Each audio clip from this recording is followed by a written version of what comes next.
allegiance. Let us pray. Dear kind and gracious God, we truly thank you for this opportunity to serve you.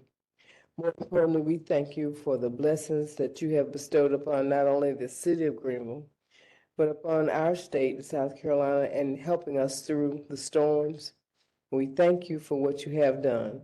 We ask you to pray a special blessing upon those who've lost loved ones, property, as well as all the other things they've lost. We ask you to be kind and be good to them. Help us to continue to be safe. More importantly, we thank you for keeping our first responders and those who are serving others safe. We ask that you will please continue to give us the strength and this unselfishness to be able to give and to serve those who are in need. We pay a special blessing as we continue to move forward for those areas in our country who have lost not only property but lost loved ones. Please be with them and stand by us. These blessings we ask in your name. Amen. I pledge allegiance to the flag of the United States of America and to the republic for which it stands, one nation, under God, indivisible, with liberty and justice for all. Okay, thank you very much. Clerk will call the roll. Councilmember John DeWorke. Here. Councilmember Lillian Fleming. Here. Councilmember Ken Gibson. Here. Councilmember Will Brazington. Here. Councilmember Russell Stahl. Here. Councilmember Dorothy Dow. Here. Mayor Knox White. Here. You have the minutes of September 23rd. Shall stand approved as submitted. If there are no objections. Okay, thank you very much. We have two folks who signed up to speak to council tonight, and well, we'll have another little city man. We're going to change the agenda a little bit with the other presentation up front. We're going to do it as part of our staff reports, Mayor. That's the way we have to do it. It has to be under the staff could do it reports up in front, consultation with the city attorney. Yes. So the other one's on the agenda. We had a work session and we ran out of some time. I would think since it's been posted for that session, that you can move it up to this session. Mr. Mayor, We'll think about it. Okay.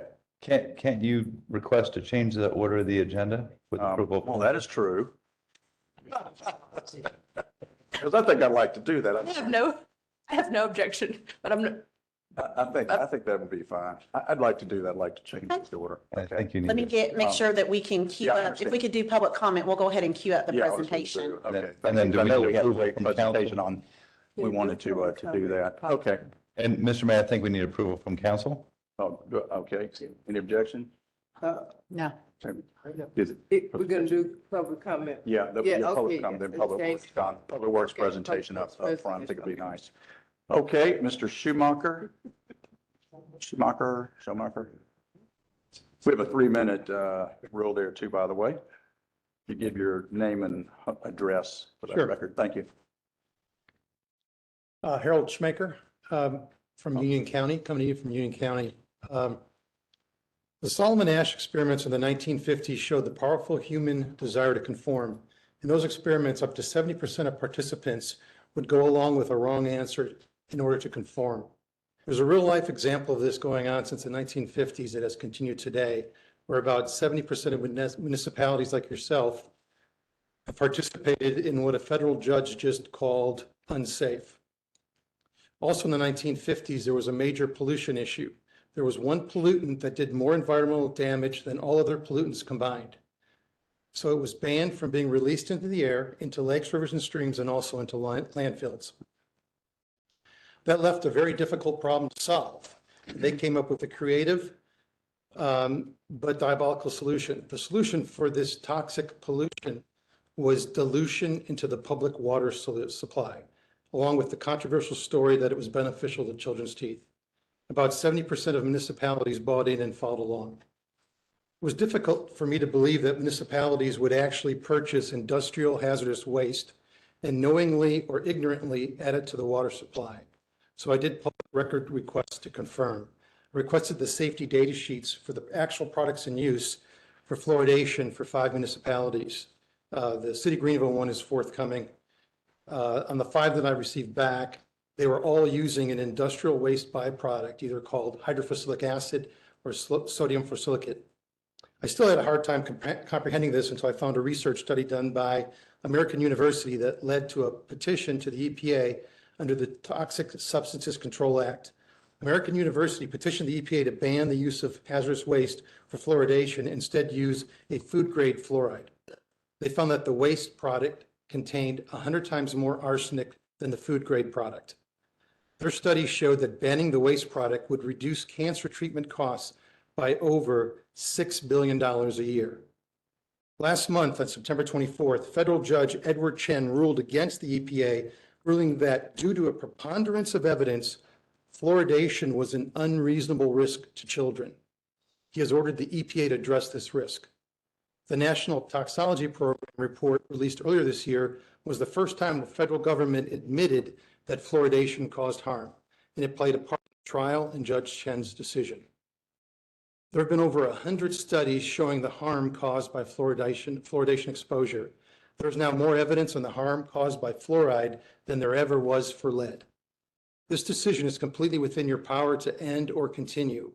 It was done decades ago, not by your decree, but you can end this practice. You won't face the same firestorm that Union County faced, but it will draw attention. And I believe you will help lead other municipalities to follow suit and end this harmful process. Thank you. Thank you. Mr. Thornton?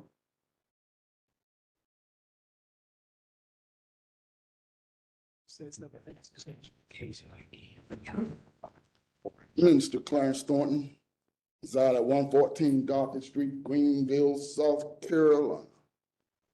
What I'm gonna be talking about briefly is a civil rights museum, hopefully here in Greenville. Because we cannot run from our history, nor can we run from our past. One great leader said, a person that don't know their history is like a tree that has no roots. It can be tossed and torn all over the place. We will have a history, and we need to acknowledge that history. All throughout our lives, we have history. We talk about American history, but we need to talk about Black history. But Black history is just not Black history, it's American history because it happened on American soil. So we can't just limit it to Black history. It's a part of American history that needs to be taught and educated. South Carolina do not have a hate crime bill. We ask the question, why? South Carolina do not want to recognize June 19th. We here in the city of Greenville, but the state of South Carolina don't. And we ask the question, why? The Bible tells us that if we read the Bible, it's about the history.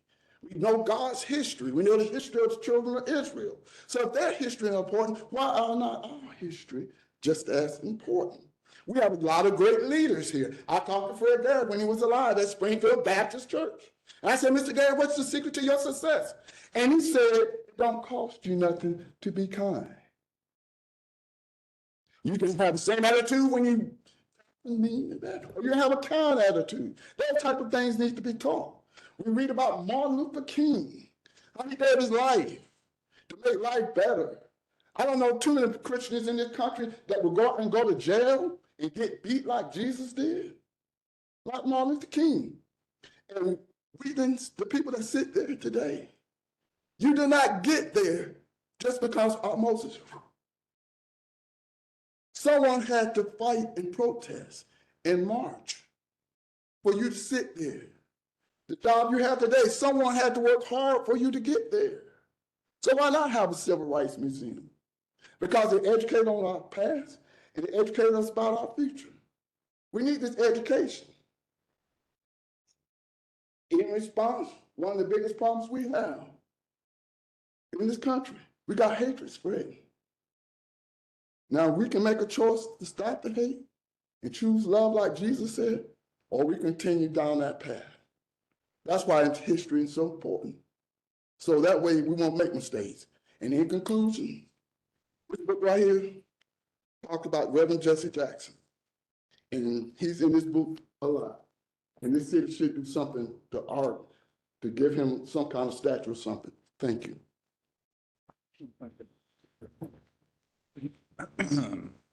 Okay, we have a presentation for Greenville Transit Authority, 50th anniversary.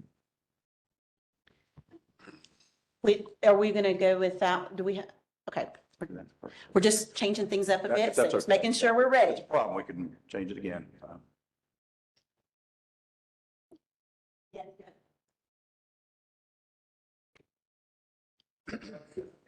The major is without public transportation, they won't want people to get out on their, run their daily errands. It matters a lot that, we have state transportation. Providing safe and reliable transportation for the past 50 years. The Greenville Transit is celebrating the 5 decades of helping citizens and business workers do what we need for be safe and Something, so. Going to the doctors, something, going, you know. So, more transportation that they have. On October 16, 1974, the Greenville Transit Authority was established. Is the sound as bad as it sounds here? I can. That was long. Is this a spectrum perhaps? Huh?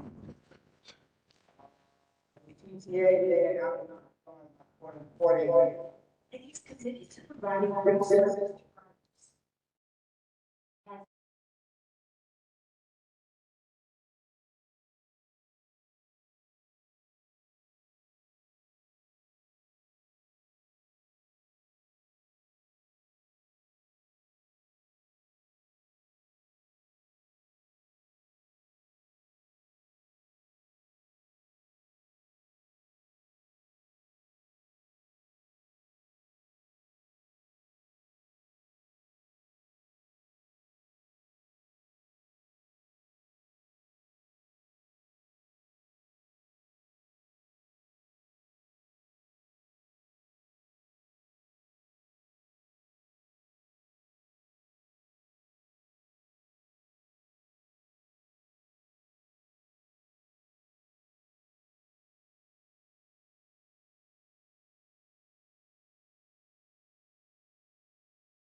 clients. Birthday. I'm in stereo now. But we were really excited to honor their birthday and wanted to put together a nice video to really celebrate what they bring to our community. And so we will have a lot of information on social media on Wednesday about GTA, but wanted this opportunity tonight to preview the video with you all as we go into celebrating their birthday this week. Okay, thank you. Thank you very much.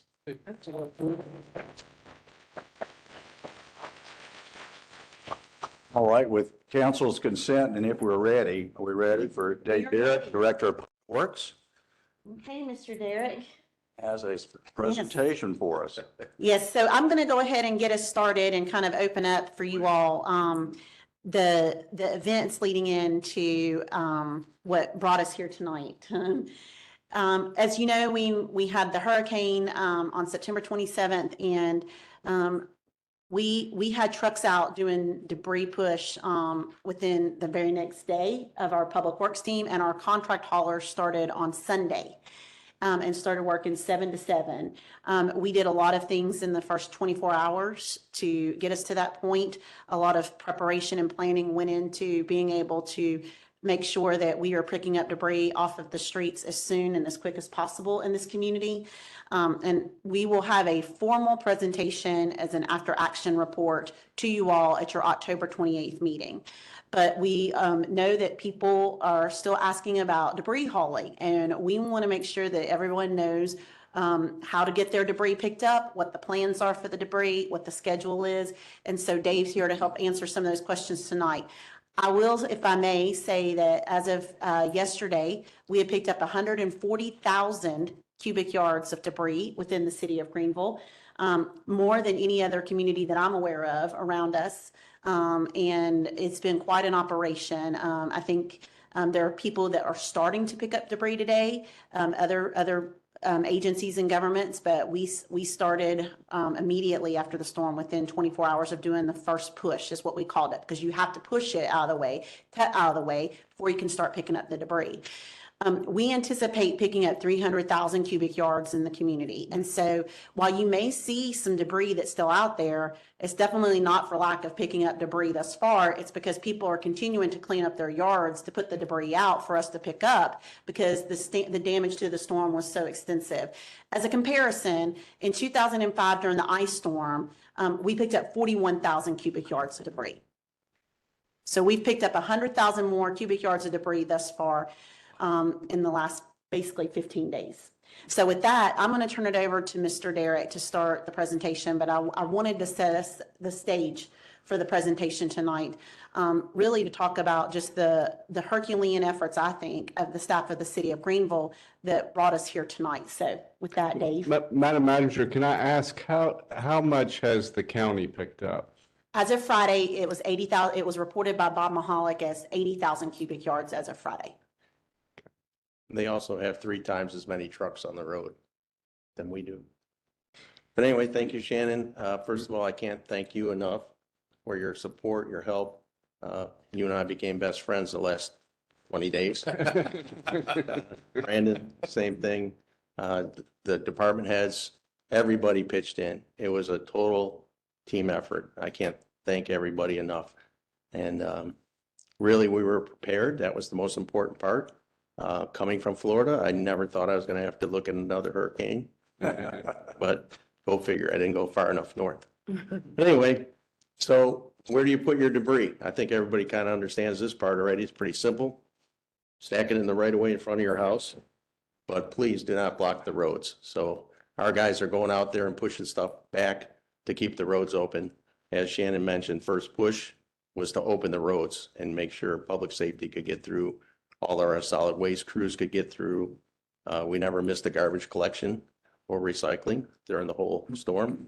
And in fact, today they actually started on a normal routine, picking up small debris piles, vacuuming up leaves and grass. So solid waste is back to normal. So. And if you have any questions, just let me know as we go slide by slide.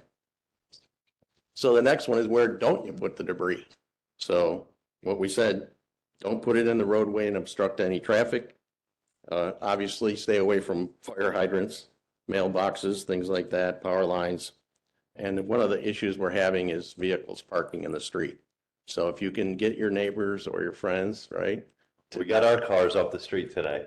They are, and the guys are in there because we couldn't get down there before. So these huge trucks cannot maneuver around the area that easily. So without cars on the street, because, and I get it, a lot of people can't get in their driveway, but whatever you can do to tell your constituents, please don't park in the street, especially if there's a lot of debris. We'll get through your street.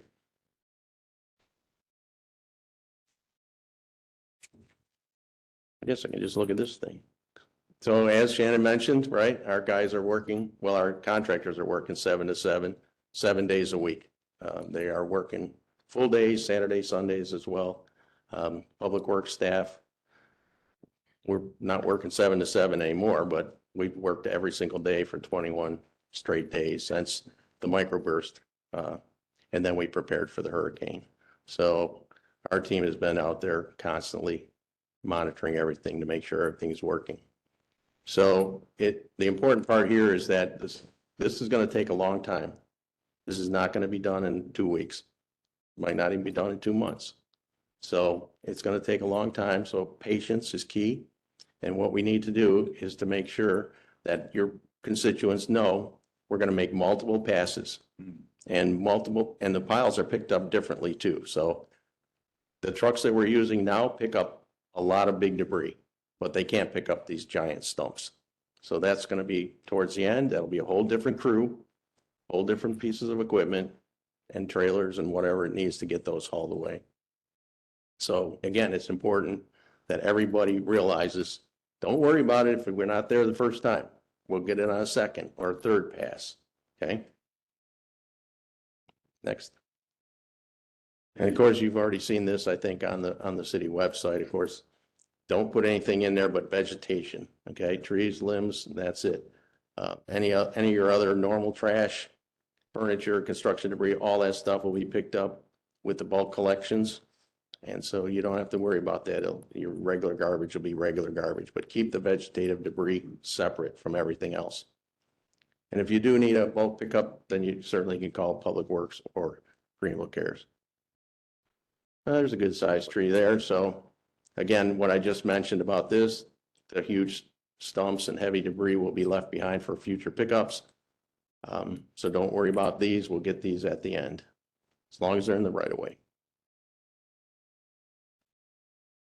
The clippings and grass, we talked about that actually today, October 14th, we started picking everything back up and keep it separate like always. Leaves and grass get sucked up by the vacuum trucks. The clam trucks will get the small piles that are especially mixed with leaves and branches and things like that, because technically that's not FEMA eligible debris. And again, there's no schedule, no set schedule. We do not do means and methods with the contractor. We talk to them every day. We have a meeting every day with them. We also have a monitoring company that is monitoring the hauler. They record every single load, where it's picked up, and they'll use their iPads to tell you exactly where that load was picked up, so it becomes FEMA eligible.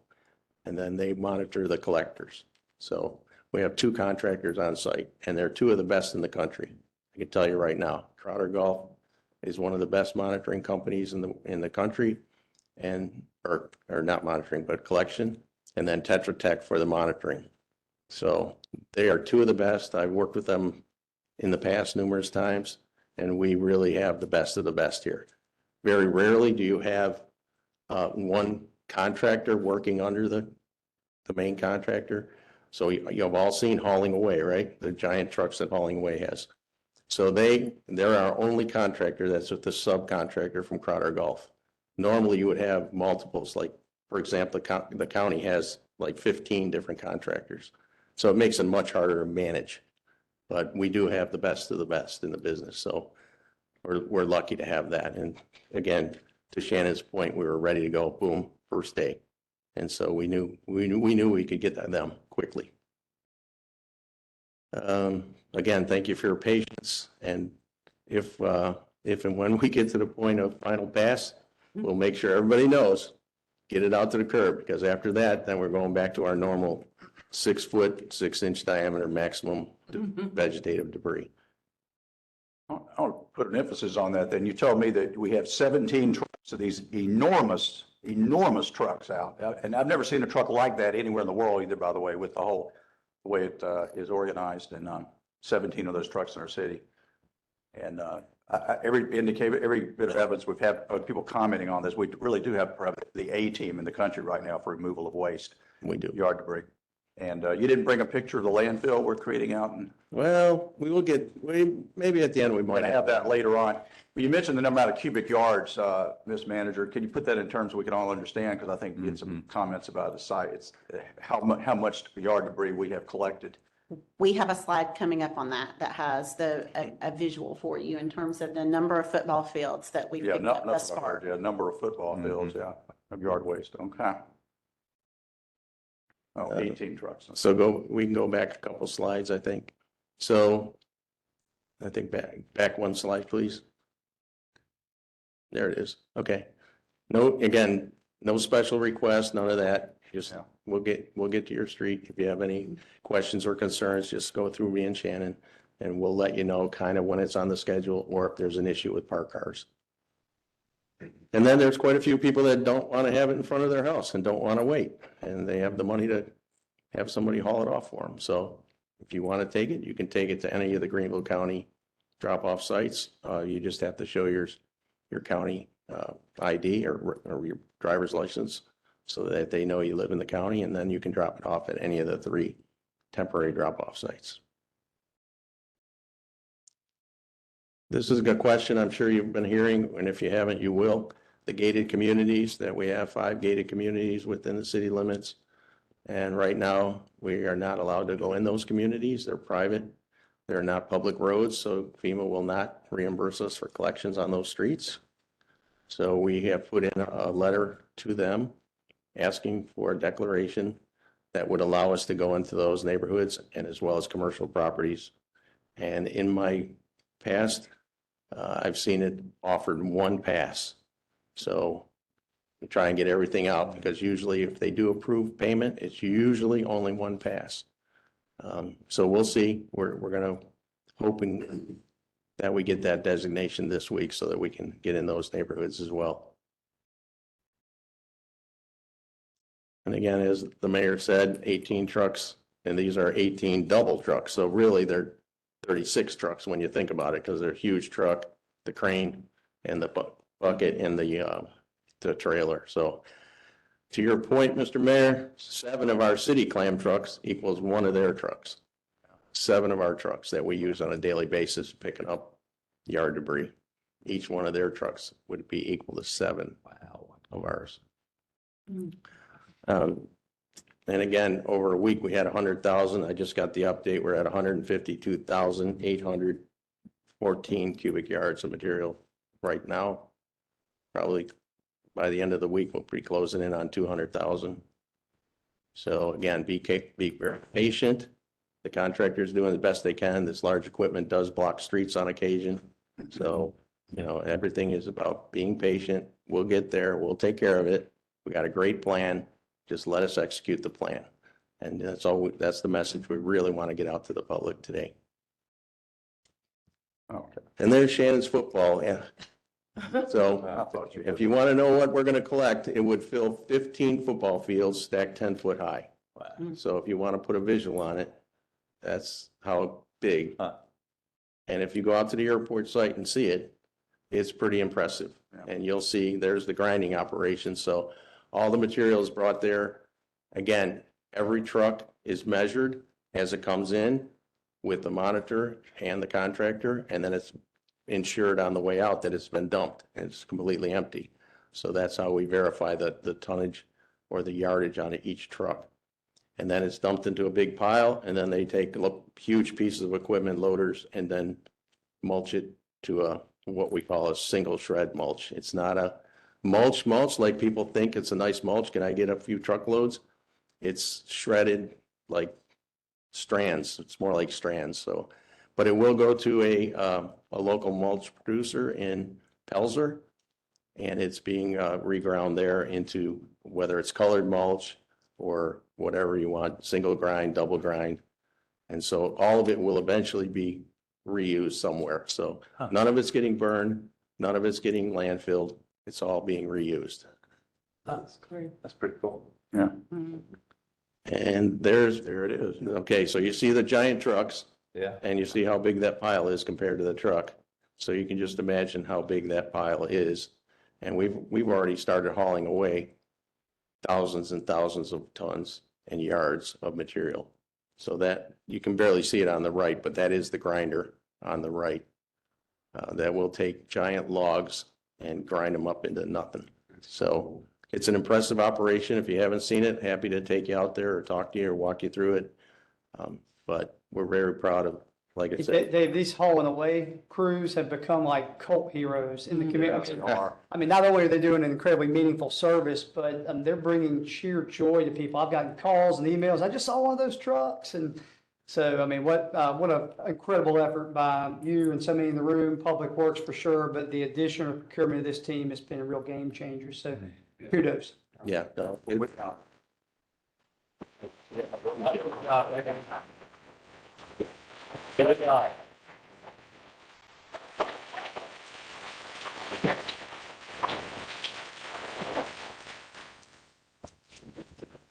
Thank you, David. And those guys have been amazing. It's been a 24/7 experience for these people in the public works, all the first responders, everybody involved. The city manager can say it best, but the public works crew has just been absolutely extraordinary, and great job. Dave, out of curiosity, how large is an average tree? How many cubic yards is an average tree? Is there such a thing? Is there such a measure like that? That's a pretty good estimate right there. I mean. Tree. Obviously, 50 feet tall and 4-foot diameter. And what I'm getting at is, do you have an estimation of how many trees we lost? That might be fun to calculate. Yeah. Maybe we put Okay. Yeah. And Mr. Mayor, I'll say this, Dave, even the biggest complainers out there in the neighborhoods, the most prickly, we don't like government doing anything. Even those people are grateful and thank you, and they voiced their appreciation for your team. So thank you. Agreed. If I may, Mr. Mayor, we will have a formal presentation for all of our team to talk about the timeline and everything that we accomplished as part of the hurricane relief or the hurricane recovery efforts at the next meeting on October 28th. Also, just want to remind folks a couple of things. We're only in day 17 of this. And we picked up 41,000 during the ice storm, and I think it was for about 45 days. I think that's about right. 45 days to take that, and we've picked up 140,000 cubic yards in 16 days as of yesterday. So I think that one of the things I would like to stress is that, yes, it's day 17, and I know people may be tired of seeing the piles of debris, but we go and pick up, and then the debris piles come back out. So, if you see them, it's not because they're not being picked up. It's because that they're continuing to come back out, and we have a lot of vegetative waste that we're going to have to remove from the community. Again, we estimate that we're going to end up picking up about 300,000 cubic yards of vegetative waste. That is the estimate that has been sent to us from the contractors as to what they expect based on what they've seen thus far. And so I would just ask for patience. I also want to take just 1 second to thank the community for their very kind words. We have received emails, text messages, phone calls, thanking us for the efforts of the city staff and the City of Greenville team. And that means a lot to us. And that they recognize how hard the team has been working and the amount of hours that the team worked, especially within the first 10 days. Where, it was a lot. So I just really want to thank the community for supporting their City of Greenville team. Yeah. I think we all feel that way too, all of us on council. Yeah, we do appreciate it. Good job. Okay, consent agenda. Do I have a motion? Motion to approve. Second. Okay, clerk call the roll. Councilmember DeWorke, Councilmember Fleming, Aye. Councilmember Gibson, Aye. Councilmember Brazington, Aye. Councilmember Stahl, Aye. Councilmember Dow, Aye. Mayor White. Aye, thank you. Regular agenda, item 15A. An ordinance establishing and approving a plan for the redevelopment of the Lawrence Road redevelopment project area. Can I have a motion, please? So moved. Second. Is there a motion? Second? And go ahead.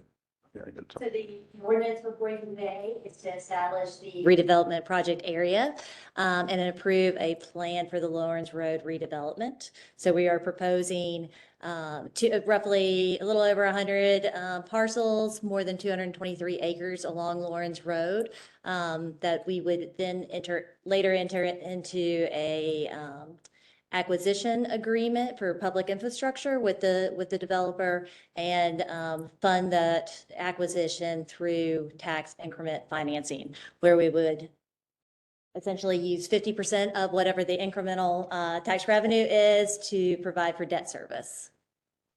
Right. Okay. Any other? So I have an amendment to offer. Yeah, Councilman Dow has a clarifying amendment. And I'll make this as clear as I can. It's really pretty simple. So in the existing published ordinance that's on the docket tonight on page 14, there's a table C. And in that table as published, the last column indicates the 50% of the incremental tax revenue that will go towards the fund to fund the debt service for the public infrastructure. But what's not on there, which to me is even more important, is the other 50% is coming to the taxing entities. Granted, it's almost a duplicate amount, But I think it's important to spell that out in this attachment, in the document, so that people can see what's going to fund the public infrastructure, what's going directly to the taxing entities. So you have before you an amended Table C, and if you look on the far right column, the last two columns, the first one is the 50% that goes towards the special tax allocation fund. The last column is estimated tax revenue increment allocated to the taxing districts. So a total right to the taxing districts is 318 million and change, with slightly less than that because it starts a couple of years into it, going towards the allocation, the TIF fund to fund the infrastructure. So I just wanted to spell that out. This is a complicated document. I think it's really important to be transparent and show to the community what is coming directly from the get-go. The other 50% will play out over the life of the TIF. So the motion is to substitute the revised version of Table C into the document. One second. Okay, motion is second. Clerk, call the roll on the amendment. Councilmember DeWorke. Aye. Councilmember Fleming. Aye. Councilmember Gibson. Aye. Councilmember Brazington. Aye. Councilmember Stahl. Aye. Councilmember Dow. Aye. Mayor White. Aye, okay. I was just, looks like the presentation's over. I was just verifying that. Just a couple of questions during this period of question and discussion, mainly intended for clarity amongst the public, many of whom are here tonight, and others who can't know have a great interest in this. So I'll just raise the questions just to make sure for the record, we all know what the expectations are. So it's already been stated that largely what's before council now is to establish the area that such a TIF approach would apply to. Am I correct in saying that the duration of the existence of the TIF would also be established through this? The duration will actually take place, it'll be 30 years from the date of the first debt issuance. Yeah. Okay. So it's really up to like 40 years is the maximum. And of course, there's no issuance tied to this, as we understand. Do I have my understanding correct that should this receive an affirmative vote by council tonight, we would enter into by design what would equate to a 45-day public input period? Correct. The overlapping taxing districts will be served a copy of this tomorrow with the amendment, and they have 45 days to make any statements, and then there'll be a public hearing in December. And thank you for pointing out, as you already have, that subsequent to this consideration per the plan would be the development of, creation of, and consideration of, as you call it, an acquisition agreement. Some may call it a development agreement that would more precisely spell out the specific investments or items that such a TIF approach would potentially fund in years to come for the benefit of and the redevelopment of Lawrence Road. Correct. Thank Correct. And what that public infrastructure would be and the actual purchase of those Thank you for public confirming. assets. Yeah. Patricia, in the public hearing, there's public comment allowed, I would assume? Okay, and that's December 9th? I believe so, yes. December 9th. We have to wait 45 days. So the next meeting after the 45-day period would be December 9th for public comment. And I You want, people need to sign up in advance. It would follow our normal It's public. public hearing, so no. Okay. Mm-mm. yeah, and I had a similar process was undertaken many years ago when Hollingsworth was first established for the residential neighborhood district. And we had a lot of back and forth on what kind of infrastructure we wanted to see. And this was a city saying this too. We wanted to see a road system with sidewalks throughout the whole neighborhood. No compromise on that. We wanted to see something called roundabouts, which at that time we're still like, what are those? But we said, that's a good place to have some roundabouts for traffic calming. We wanted to see later sidewalks on Verde Boulevard. We wanted to see landscape medians on Verde Boulevard. We of course wanted to also see they built the park and we made it a public park later, Legacy Park. That was part of the TIF agreement with the neighborhood. And also, very importantly now, because I remember the debate on this, we wanted to see underground utilities. They did all the lines, so we didn't have power outages in Hollingsworth. We got that too. And all of that. So we will have the same approach to this. So we'll be working with the developer. We know what they're going to need to do, but we're going to want to see what we want to see in terms of stormwater, in terms of utilities, in terms of green space. And most of all, we're going to want to see a high quality development.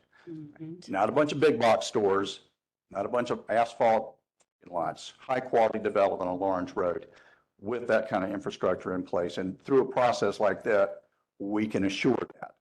As well as affordable housing is one of the. Affordable housing is an element of too, and everything, good mix of uses in the Correct. area.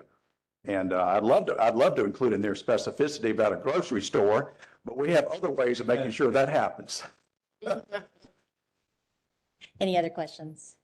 All right, thank you. This is just first reading though. Clerk will call. I know we, oh, I'm sorry. I was about to say, did we voted? No, Okay.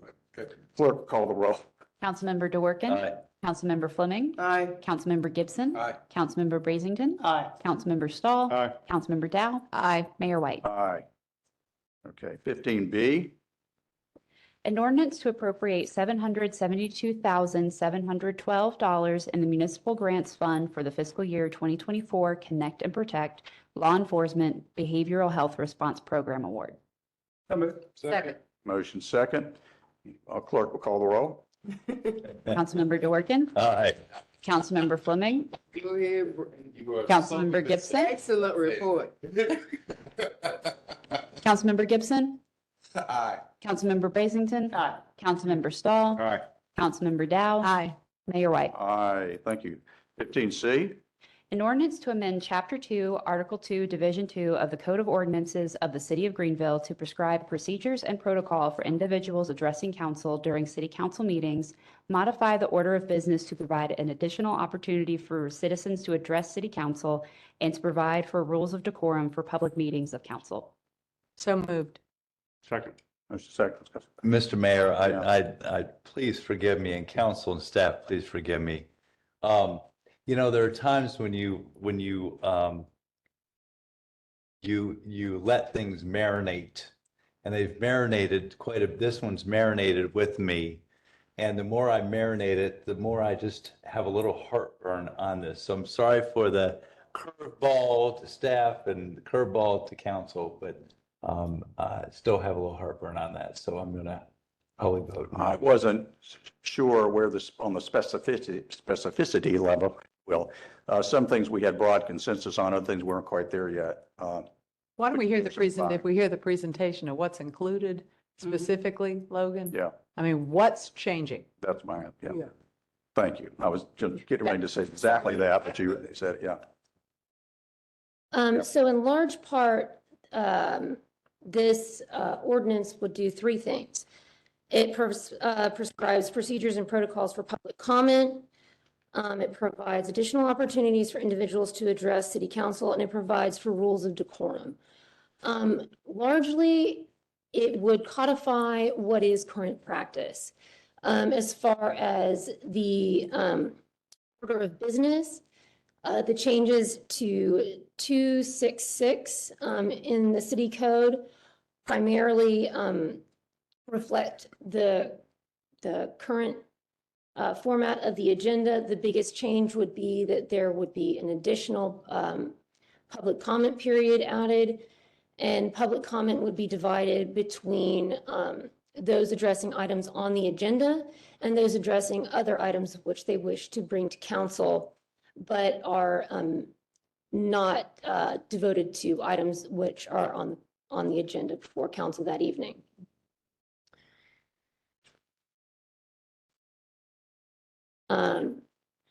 Regarding public comment rules and procedure, the primary purpose is to provide a structure for public comment. The biggest, registering to speak is something that's already done. This would codify that current practice. The public comment periods already discussed. There's provisions for how that would go when you sign up. You can sign up for both, but you must speak on the issues that are devoted to each of those particular types of public comment periods. The duration of public comment would be specified. It's the same as that which we have now. There would be a prohibition on stacking or ceding of time to another person. And those speaking for public comment would be required to follow the rules of decorum that are set forth in the following section. There's a requirement for civility by those speaking. There's a requirement that the audience not jeer. There's a requirement for the silencing of electronic devices, visual displays, except those used in conjunction of presentation of an item are prohibited. Campaigning is prohibited as it is in state statute. It's just reflected within the rules of decorum. And then there's a provision that the violation of the rules of decorum, if you continue to violate those after a verbal warning, then that is grounds for that person violating the rules to be removed from the meeting. So just so I'm clear, it codifies basically a lot of stuff we already do. Yes. And the major change is that we basically split public comment into two sections. There's one period at the beginning of the meeting where we're talking about issues that are on the agenda, and then then after the meeting or at the end of the meeting, anybody else who wants to speak about anything other than something that's on the agenda, they speak then. Is that right? Correct. And public comment is not, as it's described, is not taking over public hearing. That's a separate thing. Public hearing is still contained within the order of business separately from public comment. And then the seating was something that we had asked for clarification on, ceding your time to another speaker. Oh, yeah. It's spelled out, that's prohibited. I think we'd already, So, we're already prohibiting that though. Yeah. Yeah. yeah, so thank you for going through all that because I think all those provisions are needed and I'm glad we're clarifying and codifying and I think my only heartburn is just splitting that up. So all the rest sounds great. So what I'd like to do, and I certainly can be on an island out here. I've certainly been there before. But what I'd like to do is work. I will make my case to council over the next couple of weeks, or you can make your case to me. Now, go ahead and make an amendment. I think if you want to make an amendment. You want to make an amendment? Go ahead. I'm good with keeping them as one, because It doesn't matter. I really don't want to. We don't have 2-hour Get it out. meetings. We're not a body that has 2-hour meetings. Yeah, let's do that. Where you need to get to So- business and to come back. I'm not concerned about that. I Okay. make an amendment. So, on Mr. that. Mayor, I'd like to make a motion that we adopt an amendment that would delete the provision that would split those two presentations up between what is on the agenda and what is not on the agenda, and go back to what we originally had, which is that 3-minute in the order that it is now for everything, whether it's on the agenda or not. Second. Right. Okay, motion and second on that amendment. Any comments about that? Okay, all in favor of the amendment, say aye. Aye. Opposed? No. Okay, you want to have a vote on that then? Councilmember DeWorke, Aye. Councilmember Fleming, Aye. Councilmember Gibson, Aye. Councilmember Brazington, Councilmember Stahl, I'm gonna say no on that one. Councilmember Dow, No. Mayor White. Aye. Okay. All right, now for the ordinance as amended. Clerk will call the roll. Councilmember DeWorke, Aye. Councilmember Fleming, Aye. Councilmember Gibson, Aye. Councilmember Brazington, Councilmember Stahl, All right. Councilmember Dow, Aye. Mayor White. Aye, okay, thank you. Thank you, Leslie. Mr. Mayor, if I could add one quick comment to Uh. this too, that I think maybe I don't want to be glossed over in all of this, is that your ordinance currently says citizens. And by doing this ordinance, we have broadened it for anyone in the public. As you heard tonight, we had someone who's not a citizen of the city, but still spoke, and we want to continue to encourage that.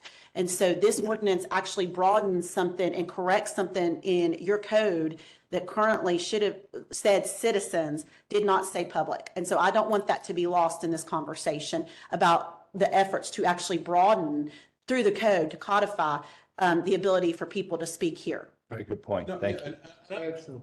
And I know we're going to vote, but yeah, I appreciate that, and I like that, and I appreciate the effort you guys have done to put this thing together. But I'm just gonna, just personally, we have maybe 2 or 3 meetings a year where public comment gets out of hand, and not really out of hand. It just gets to a point where we have like a ton of people show up, and we end up spending an inordinate amount of time on public comment.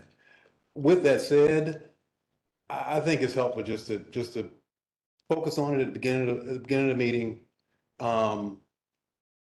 And then, go to our business and then get out. And that's the reason why, why I felt the way I felt and voted the way I voted. So, Yeah. Okay, thank you. Yeah, it is first reading, so second reading. Yeah, I got you. And All right, now, new business, 16A. A resolution to appoint a City of Greenville Poet Laureate for a 2-year term. Okay, okay. We received 3 new applicants or applications for the Poet Laureate position. And the Arts and Public Places Commission evaluated those in conjunction with the opportunity to reappoint the current Poet Laureate Glennis Redmond. And they made a recommendation to you to reappoint Glennis for another 2-year term. Okay, outstanding. motion second. Did I get? So moved. Okay, all in favor, say aye. Aye. Opposed, ayes have it. 16B. May I get clarification on to the second of that? I thought I said so moved. Everybody. We had a motion and I did not get a second. Second. Awesome. Thank you. Lillian and Russ. Lillian, Lillian and Will. I swear it was Lillian. give it to Lillian. Tom, you can't leave. It's mandatory. Tom? It's mandatory. You just heard our rules. Wait, no, it's not allowed. 16B. A resolution to document the required governing body review of the City of Greenville submission of a grant application to the Bureau of Justice Assistance. So moved. Second. Motion second. All in favor, say aye. Aye. Opposed, ayes have it. Thank you, Chief. 16C. A resolution to authorize a non-binding letter of intent between the City of Greenville and Roca Point Partners for public parking in the West End area. So moved. Second. Motion second. This is kind of important. Why don't you make a comment about this? I know. I think so. Before the hurricane, I would have thought this had been the big news. As many of you know, we have been working very diligently to try to find a location for a West End parking garage. And we have found a location and have signed a letter of intent with Roca Point Partners. And we'll be coming forward to you all with additional contract details as soon as possible. Okay. And this is obviously part of, and we were not going to have one garage in the West End. We're going to have multiple locations in the West End area. We believe that it's important to have garages that are a little smaller in size and have them dispersed throughout the community instead of trying to do larger garages and put everything in one. That's kind of our approach. And so, as you know, we've been able to come up with a couple of different options for the West End for some smaller areas. This would be for 400 spaces and also looking for a couple of additional areas to continue to grow with the parking in the West End. But this would be a much needed, I think, injection of parking for that entire area. So we're very excited. And the goal, it would be to have the garage constructed by February of 2026. I will say, and I'm sure it goes before that, I've been hearing from the business owners in the neighborhoods and the high school about the need for this for 5 years. 5 years. So kudos to the team for getting this LOI going with Roca Point, and I think this will be a huge asset for the businesses that have long since sought this. And the neighborhoods will be thrilled. All in favor, say aye. Aye. Opposed, ayes have it. Ms. Manager, any final report? No, I think I gave you my report earlier, and we will have a full report on October 28th about everything related to the hurricane. So Okay. thank you very much. All righty. Thank you very much. Thank you. 6:29 PM. Love it. So